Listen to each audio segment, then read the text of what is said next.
Any man God made, you know what I mean? And not only that, I'll whoop God as well. I don't drink. Why don't you drink? I don't drink. Why don't you drink? I never drink. I'll tell you some booze at parties. I never drink. You're mad backwards. And my foresight, ever since Conor, he declared like he's a god.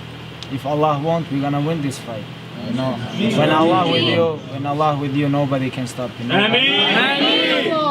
No Irish team, no Irish whiskey, nobody can stop you. And if Allah's with me, it ain't no way no man can win. No way. This is the Deen Truth. Assalamu alaikum, guys. How you doing?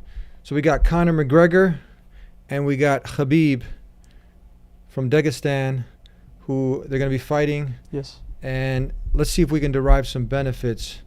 And I want people to, after listening to us, to really not just stand behind a fighter because maybe he throws a good hook or maybe he's got a good takedown, but why don't we get into some of the things that they represent? Sure. That's very important. It's very important what you bring to the table. Okay, I bring to the table a left hook. This one brings to the table some tremendous great takedowns, but what's behind that? What does the person stand for? And let's see what the people, after we kind of dissect this, let's see who they're going to feel like they, or what the person represents, they'll be more inclined to. What do you think about that? I think it's great. Yeah? Yep. Who do you want to start with?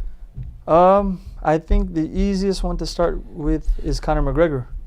And he's got, I say, a bigger following in the States and in the West, and he's the money fighter, right? He just got off the fight with Floyd Mayweather, and he's brought a lot of that traction over with him to the UFC again.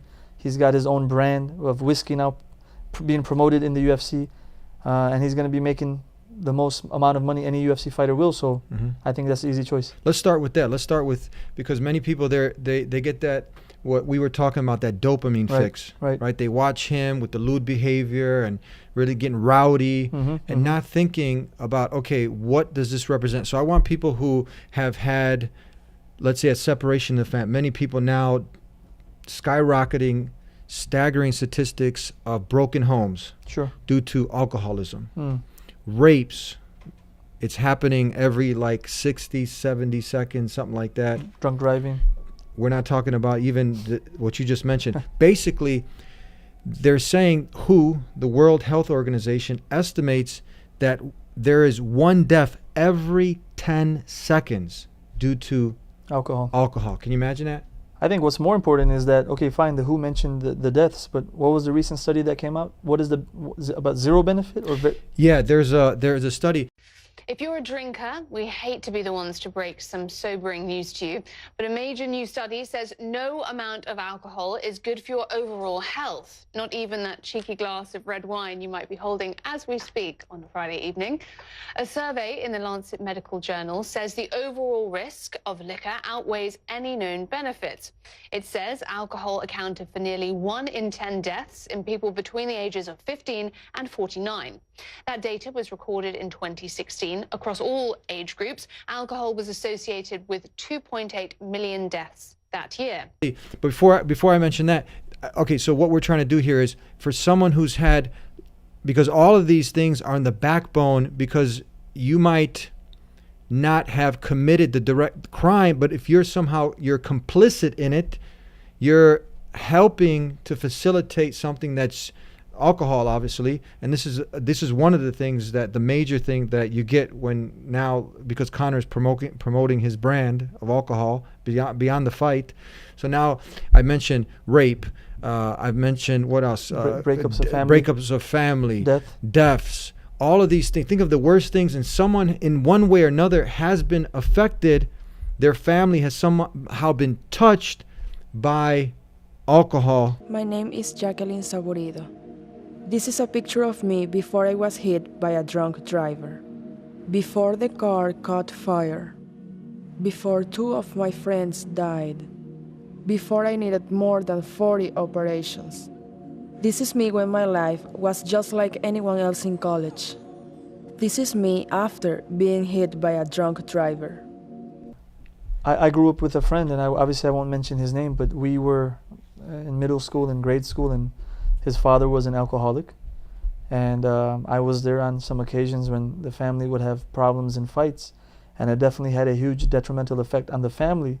But what was unfortunate is that the son wound up being an alcoholic as well, right? So just think about it from that perspective. Copying his father. Copying his father. So the father was responsible for breaking or damaging the family structure, but now indirectly or directly, the son is following in the footsteps. And I know we're going to talk about this later, but this is why it's even important to talk about social media, like you mentioned, the dopamine release, media in general, and what values are we putting forth through these avenues and means. And the reality is what? You got, our phone is right here, right? All of us got our phones. All of us have instant access. All of us are living on social media and living on the internet. What is it that we are exposed to at a high rate?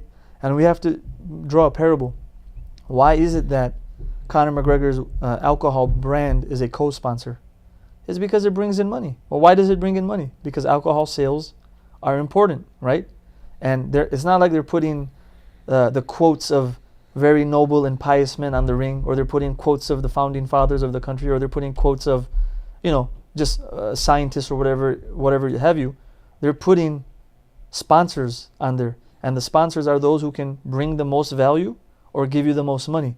So what is it that we are really pushing down people's throat? And I think that's where we should focus.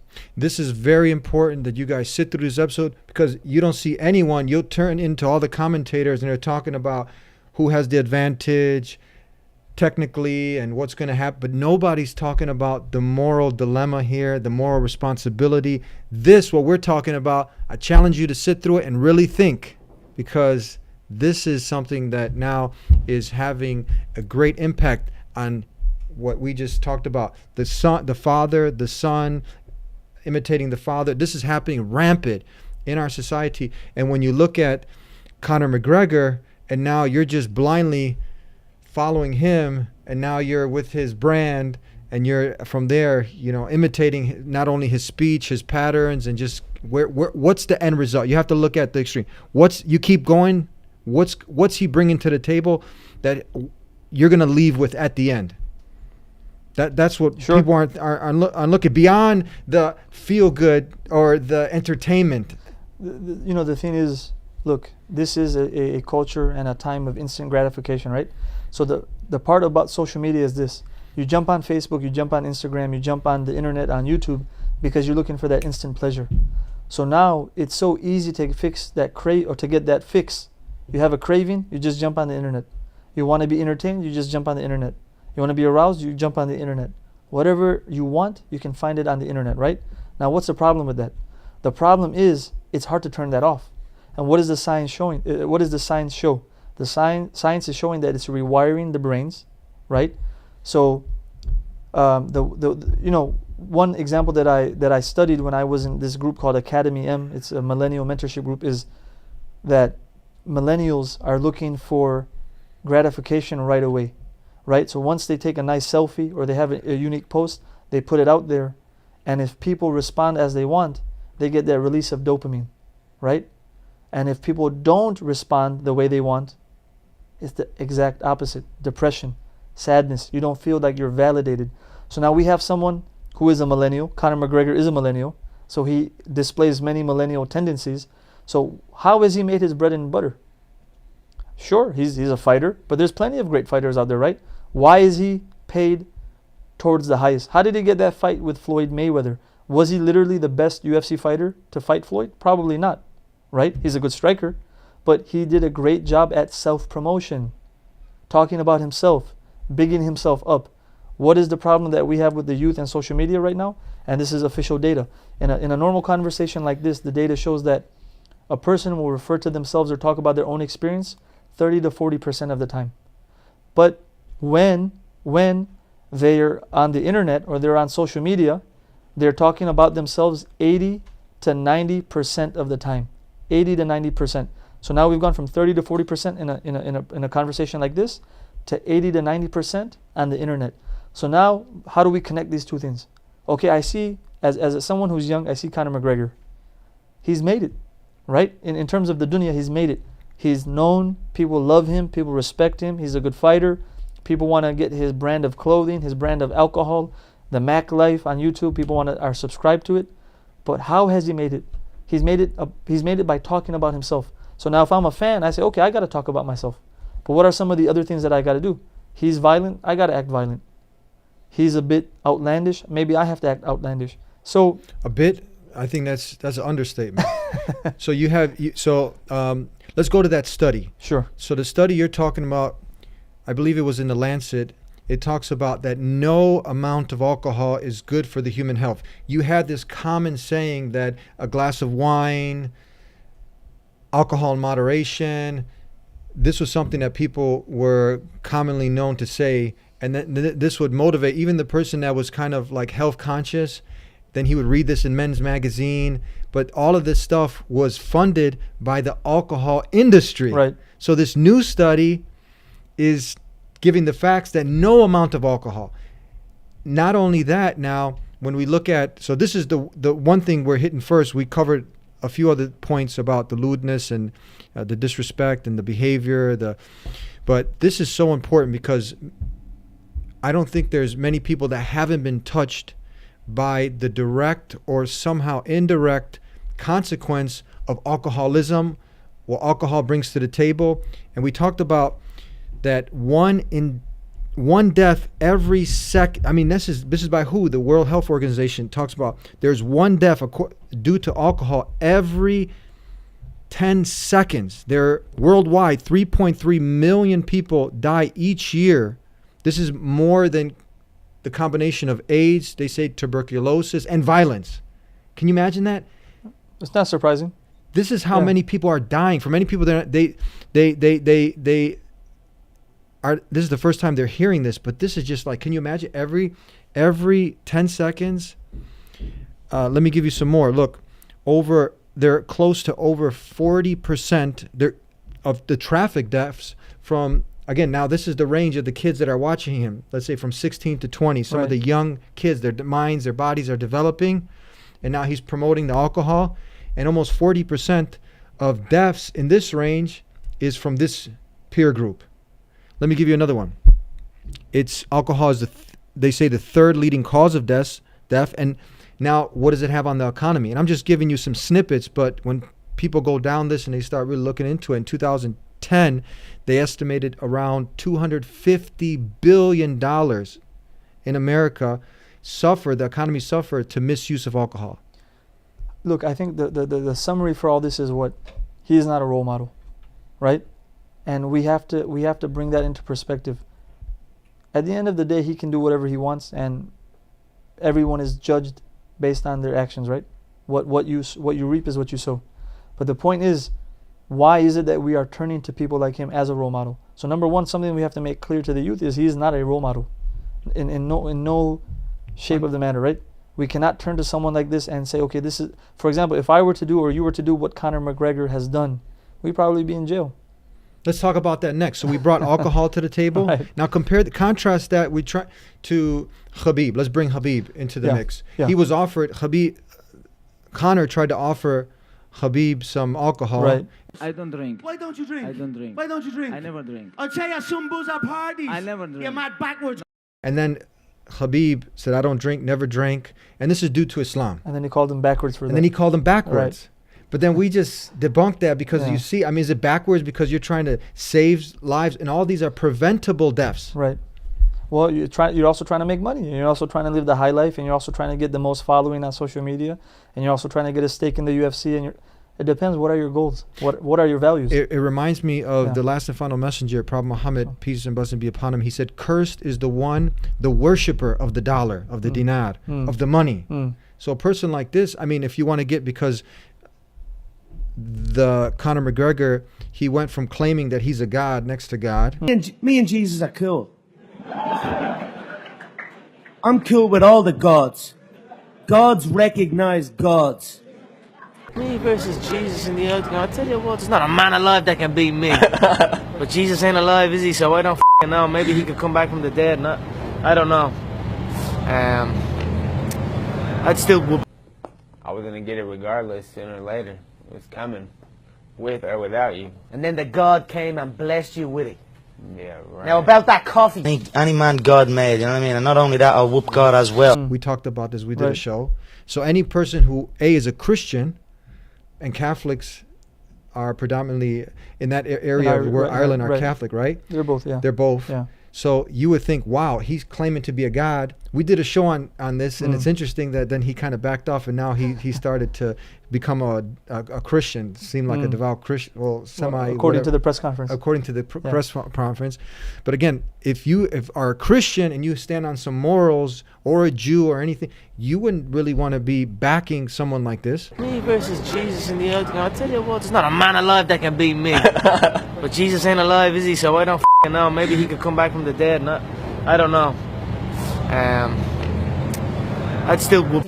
Any man God made, you know what I mean? And not only that, I'll whoop God as well. You brought up a good point about the press conference, and I'll touch upon it lightly. So let me be very honest.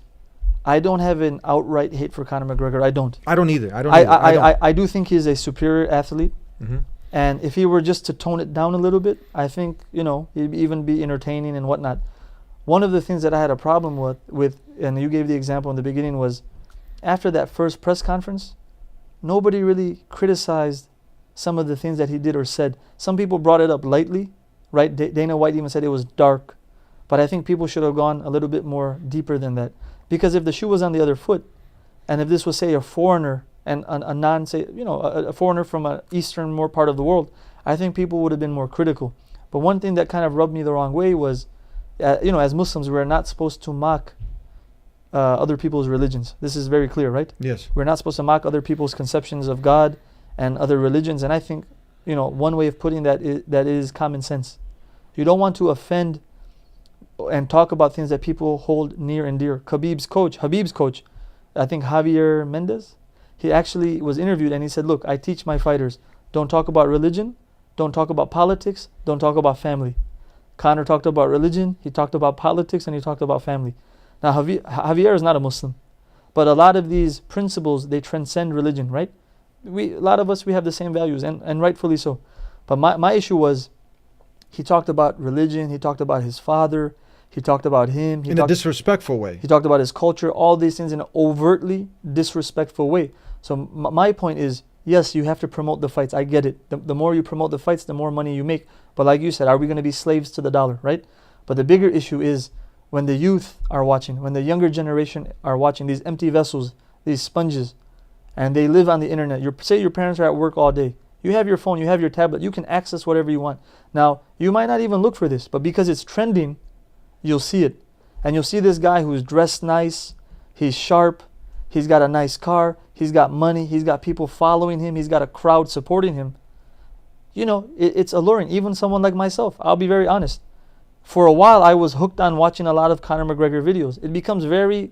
It is almost like a drug. We brought that up in the beginning, right? You get hooked. You have to kind of live on social media. But if you don't pull yourself out and realize what damage that can do to you, I mean, for all that we know, some of this may be acting on his part, right? He may be a very swell guy, but he knows that I have to promote my fight, so let me act in a way that people will buy in. Mm-hmm. But then the question is, what are the detrimental effects for this? I like what you said. This is not something personal against the individual himself. We did a program that we sent a message to Conor, and even talking about how he can get the edge. And then when you look at the message we sent, it's somewhat out of love and concern, especially for what you talk about the youth. Now, this is really important. We talked about the alcohol, the disrespect to the elders. I mean, imagine, okay, you let your kid go on without any restrictions following someone like him, and now next thing you know, as he does, like, come get a close-up on my brand and says, and F you, that's these F-bombs coming out.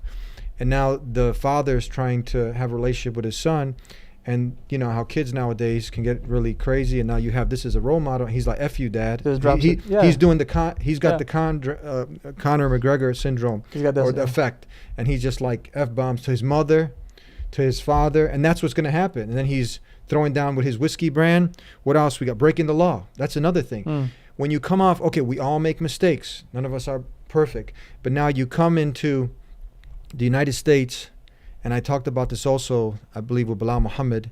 And I said, what if this was Bilal Muhammad, the other UFC guy, brother, very nice brother. He ended up doing that. He said, man, he would have been in jail. He would have been, when he threw the... Okay, so you made the mistake, but now you come in and show no respect to the law, to the people that you hurt, and now you're using that in the promotional material. in the promotional material with no regret now. He said, you know, in the again, some of it, if the implications were not so serious, you could really just sit back and laugh at it, right? But they're serious.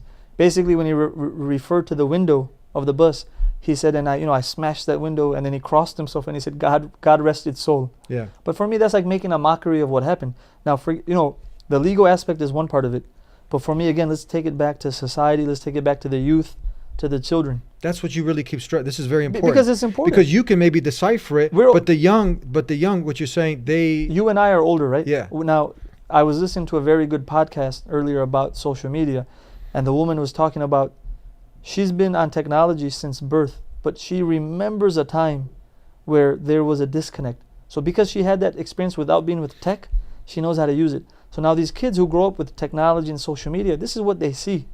And this is what gets the hits and the ratings, and it becomes viral. Now, what's the issue with this? Okay, his friend Artem, which is important to mention, his friend Artem called Khabib a certain word, right, which was disrespectful, and then Khabib kind of found him in a corridor and slapped him up a little bit. Now, I'm not vouching for either side, right? We're not going to say one was right and one was wrong, but look, there was a reaction, there was an initial action, and then a reaction.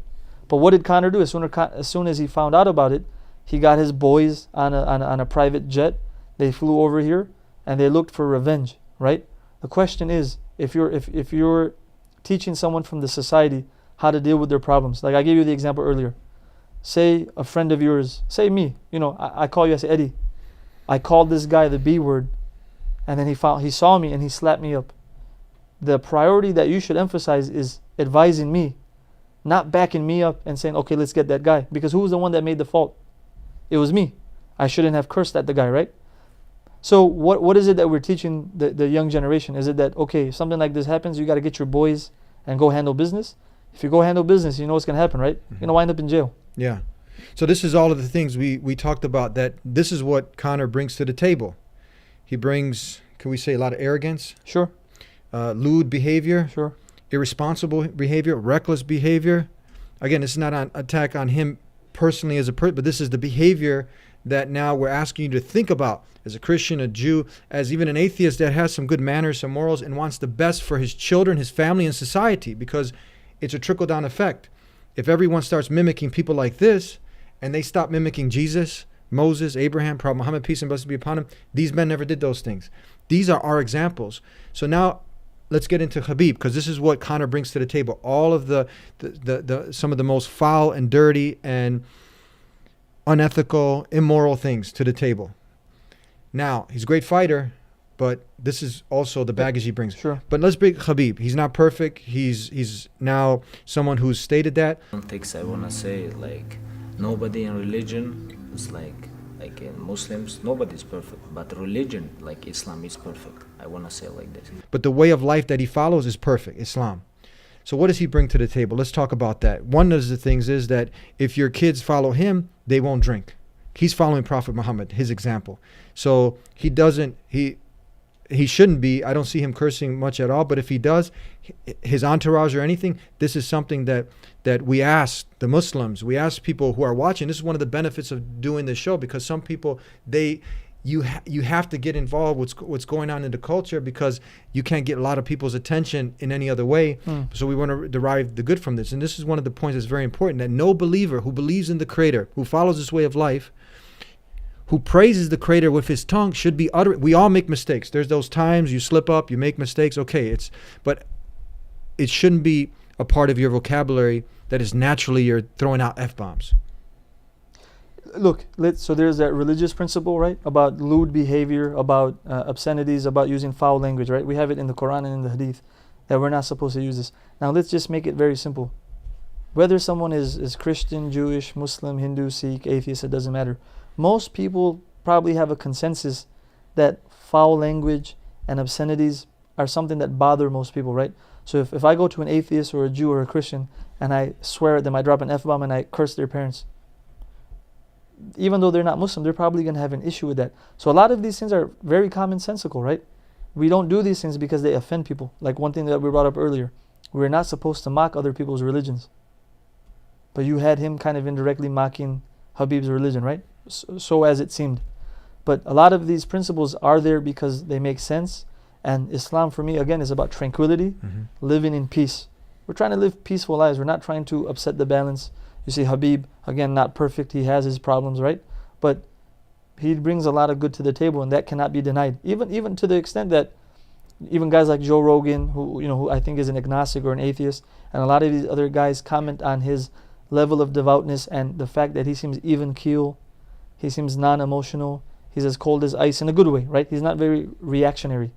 So yeah, and these are good programs because you get some of these fighters who tune in, and again, we're all works in progress. So maybe they didn't get this information, and maybe someone will stop with also as a Muslim with that lewd behavior, because no Muslim should be cursing. No Muslim should be threatening, acting in the gangster. This whole idea, you hear these, this gangster. Gangster equals, you could say, what jahil means. Jahil, someone who's ignorant, who doesn't have deen. When you have deen, you're not a gangster. You're trying to, was the Prophet Muhammad, peace and blessings be upon him, a gangster? No, so you are imitating the best of mankind, who was sent as a mercy to mankind. He was not a gangster. Some of his Sahaba were gangsters. Then they accepted Islam and they became the best of mankind. So we're trying to get away from the gangster life. Doesn't mean now you're a coward. You don't stand up for certain morals, principles, and you defend yourself, and you're a man's man. That's different. But going around and spreading this, because we know the connotations now. When you say gangster, what do the young minds think? Look, like we mentioned earlier, right? This word gangster, and what is the connotation? We've made the word cool, right? And it's been cool for maybe God knows how long, at least since the 90s, right? But the word gangster, you hear it in movies, you hear it in music, you hear it in TV. Man, that guy's a gangster, man. Did you see how he reacted? He's a gangster. We've connected that with someone being, straight to the point, authentic, taking care of business. But you can do those things without being a gangster, right? Without being in your face, without cursing people, without disrespecting people. So again, the point is, who controls the meaning of these words? What do they really mean?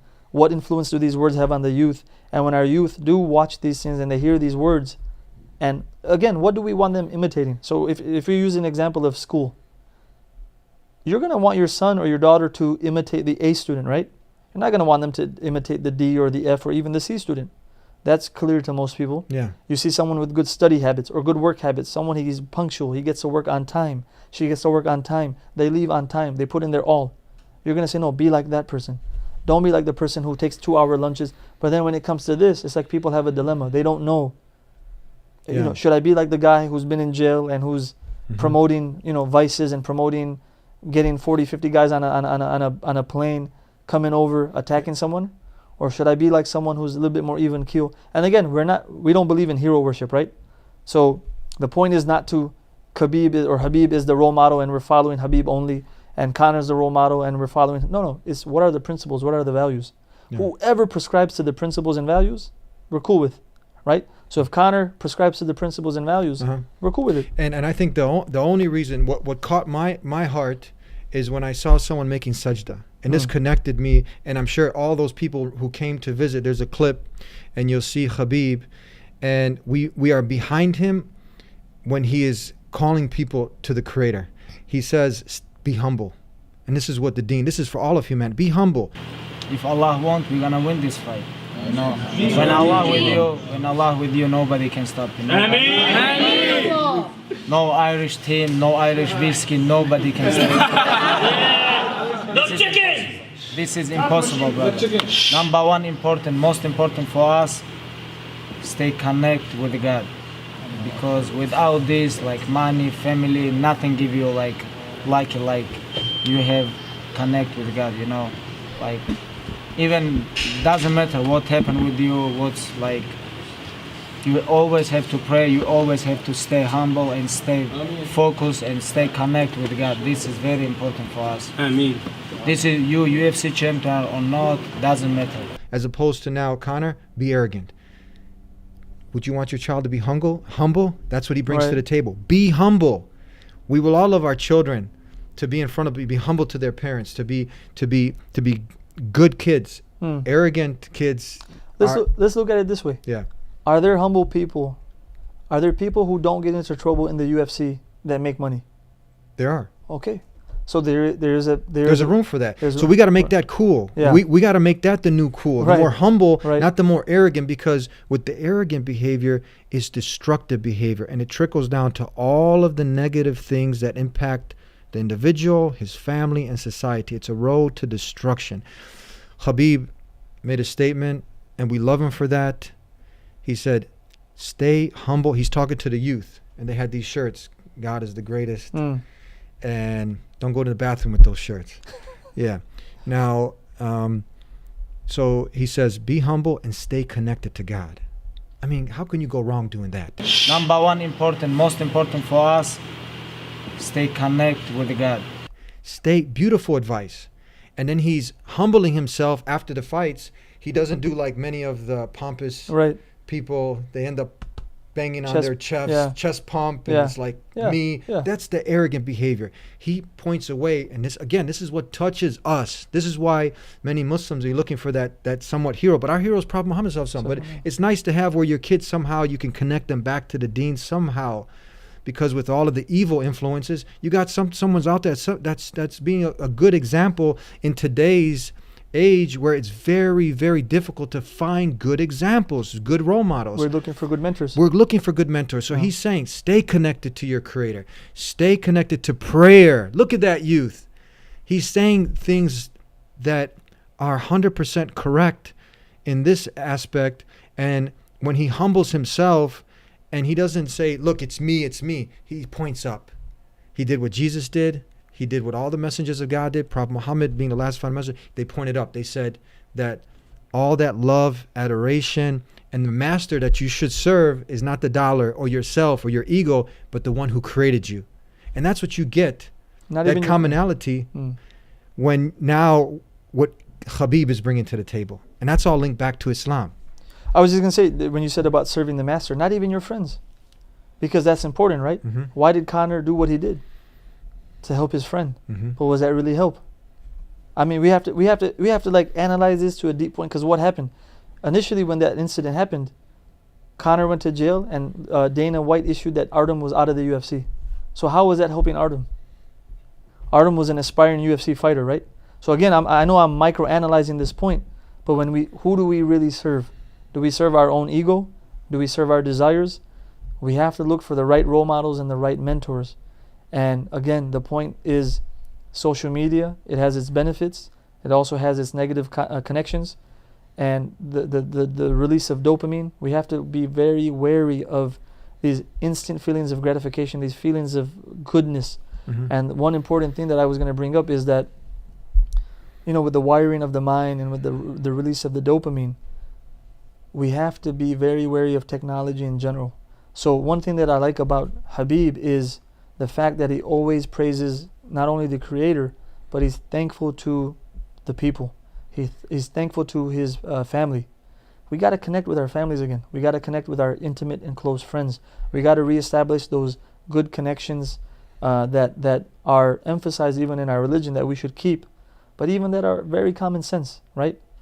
People who are good friends and good family members, and you put them as your support circle around you, it only leads, like, you are who is around you, right? Yeah. So if you have a good circle of friends, there's a good likelihood. If you're surrounded by entrepreneurs, valedictorians of universities and high schools, there's a good chance you're going to be either an entrepreneur or a valedictorian or somewhere closer to them. Yes. But if you're surrounding yourself with gangsters and thugs, and dare I say losers, what are you going to be? You're going to be a loser, and it's easy to be a loser. At the end of the day, you can have all this money and all the fame and all the glitz and the glamour, but at the end, when you leave this life, that's what's going to count. When you're in the grave, and we're all going to be there, and now you transfer from this life, because that's what much of the talk is about. The commentator, it's all about, the person's athleticism, and, we're talking beyond that. Right.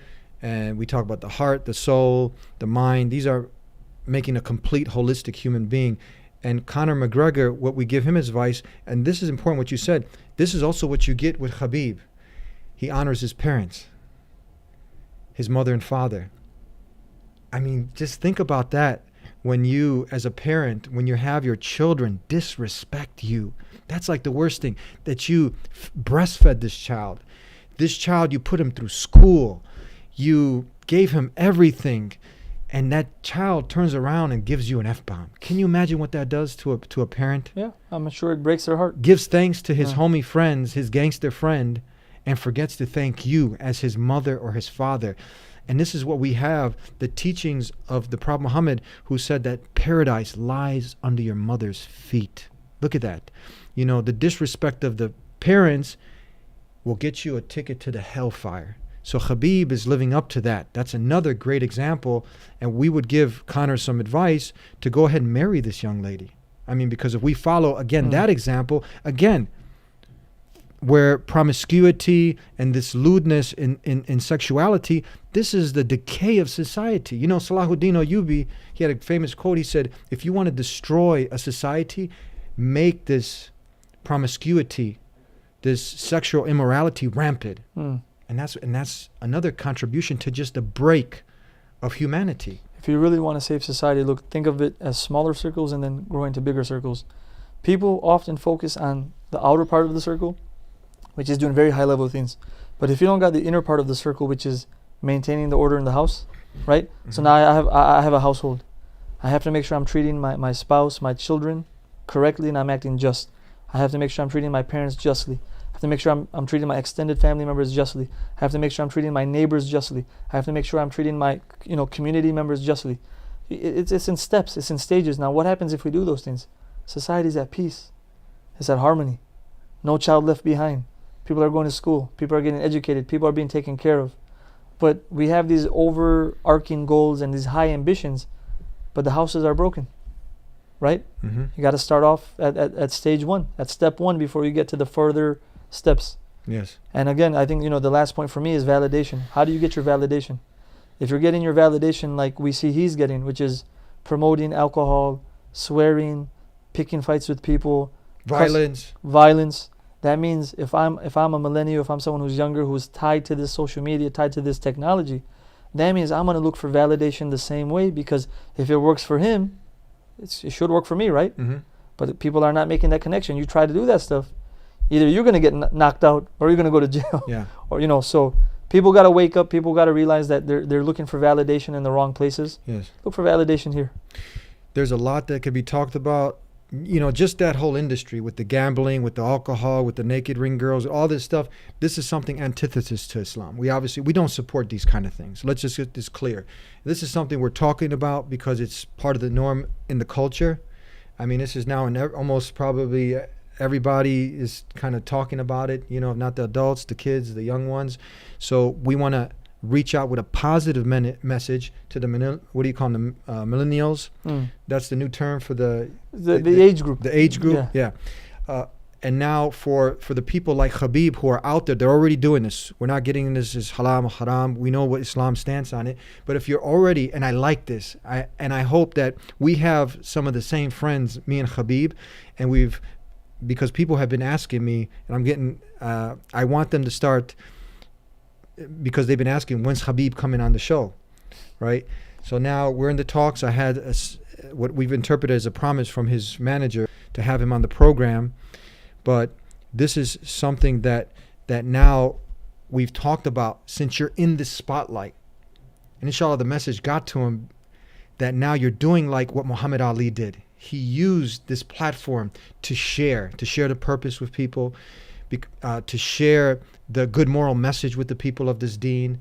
And because Allah don't care, the Creator don't care about your belts. Yeah. He don't care about this fight legacy. A person could be 50 and Allah don't care. God don't care about that. Yep. But what have you done with the time allocated to you in this dunya, in this world? What have you done with your time to help make this world a better place? Exactly. What have you done? This is the thing that we have to reflect, because that's not going to transfer into the currency, into the next life of the good deeds that you have to show. It's not. But if you use this platform now, Khabib and others like that, you have it, and the spotlight comes to you, and you say, I'd like to take a time out and thank the Creator of the heavens and earth who gave me this ability. I couldn't throw a punch or a right hand or a hook without this blessing. And He's given me this help, and I'm going to thank Him first and foremost. Before the people go down with a list of people, I like to thank my promoter, my this person. They forget about the sponsor, right. the one who gave you all the blessings. Don't forget about that. And we love Khabib, because he does that. Continue to do that. And this is very, very important because the Prophet Muhammad ﷺ had talked about that it's paraphrasing the hadith, how dangerous it is when people are overpraised. It kills a person. So keeping it humble, keeping it like he's been keeping it. Keep it humble and deflect that attention from you to the Creator, to this deen, and keep moving forward, helping the youth and not succumbing to many of the temptations that are out there that can destroy the heart, weaken the heart, and kill the human being spiritually. I think, it's just, I can't say it better, but not just inviting Khabib, inviting Conor as well. That's right. And, again, it's up to him. For me personally, people follow what they want to follow, right? But at least, while you're here, spread goodness. Spread goodness, brother. Benefit people. No alcohol. Open up schools. Make it easy for people to get educated. Open up training seminars. Open up workshops. Spread goodness. Open up an entrepreneur. He's a successful entrepreneur. Teach people how to become entrepreneurs in a more ethical way, right? So for both of them, hopefully after the fight, they can bury the hatchet. There's no animosity that lingers over, and I'm sure that's going to have to also start with some apologies because certain things have been said. Mm-hmm. But I truly, for me, I want good for both of them. Yeah. Conor's shown me some good signs. He is loyal to his people. He is loyal to his countrymen, but he's got to take it to a more neutral zone. Yes. Where the loyalty doesn't come at the expense of disregarding another group. Mm-hmm. And that's it. And this is what you have in history. You've seen people who are like that. They were loyal maybe to their tribe, their nationality, to all of these worldly things. But when you are devoted to your Creator, now you have, like Conor, because he doesn't have that moral compass. Now you have the moral compass. You sincerely reach out to the Creator of the heavens and earth and say, guide me. Why am I here? What's my purpose? Am I going to just live, die, and just become dust? No, there's another reality that opens up. Just like the child comes out of the womb, it's a whole new reality that opens up. We are going to die, and it's a whole new reality. You can ignore it, but it's not going to make it go away.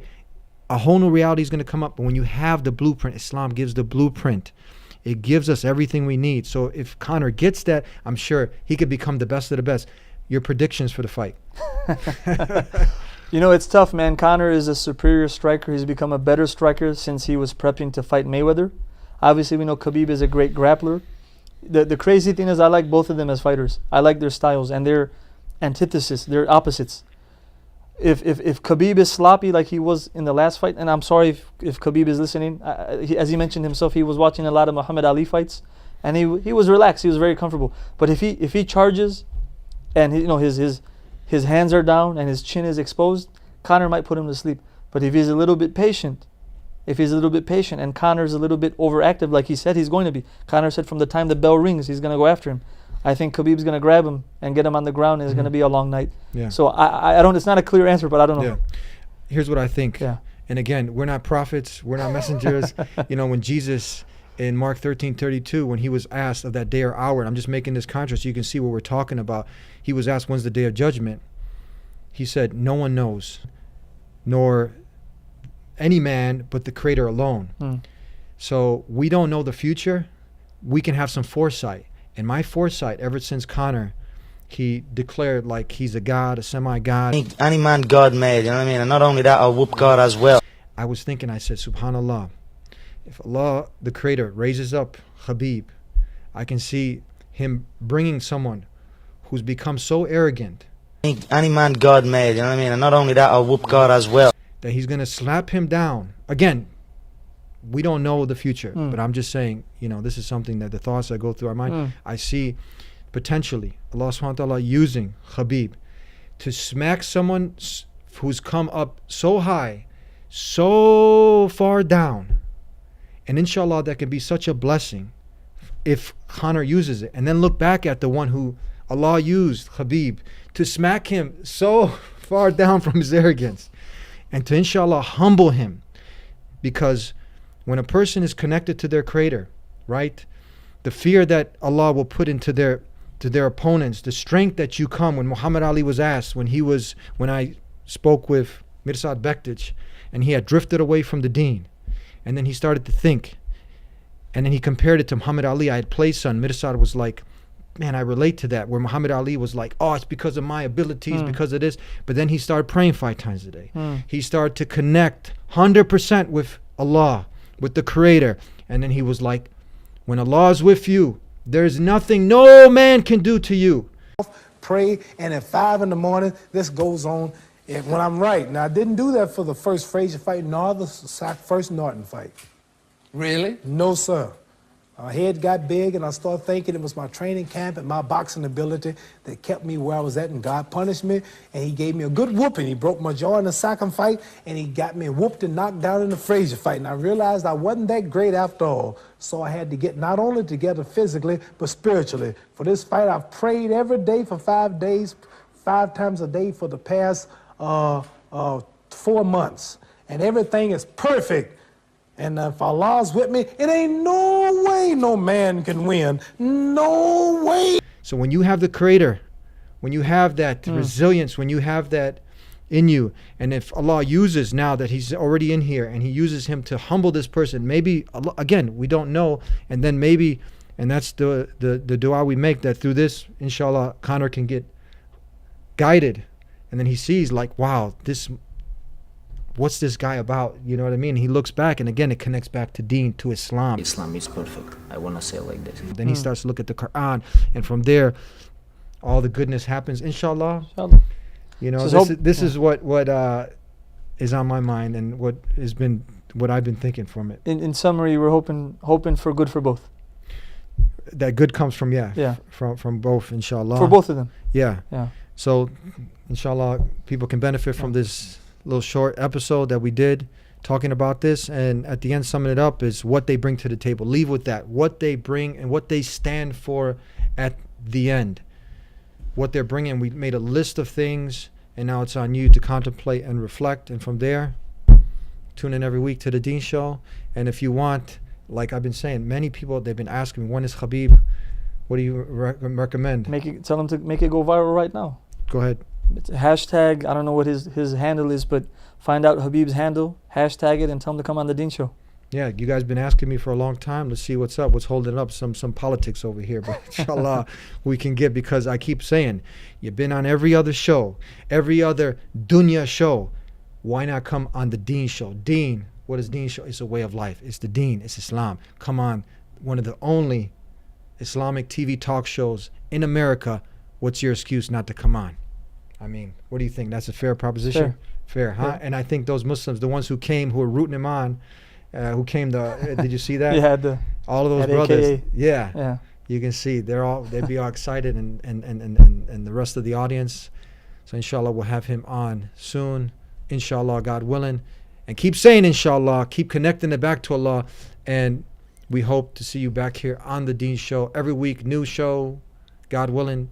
Until then, peace be with you. Assalamu alaikum. Subscribe to The Deen Show. Follow us on our official Facebook and Twitter pages in the links below. Please also help support The Deen Show by making a donation in the link below.